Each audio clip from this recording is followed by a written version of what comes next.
जानी मनै लाग्छ नि आमा राम्रोसँग बस आमा आमा गए म त राम्रोसँग बस आमा एक झोला पैसा कमाएर आउँछु आमा तिमीले सुन बेचेर पढाएको पनि केही काम लागेन गएर आमा अब एकछिनपछि फ्लाइट हुन्छ आमा मेरो त राम्रोसँग बस है ल ल आमा जानी मनै लाग्छ नि आमा राम्रोसँग बस आमा के गर्ने यस्तै रहेछ गरिब भइसकेको छ आमा एकछिनपछि हुन्छ मेरो फ्लाइट आमा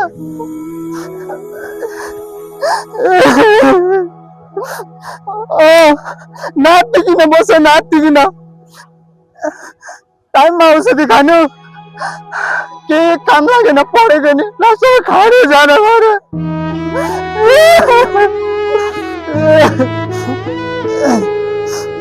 ल ल ल मैले फोन राखेँ एकछिनपछि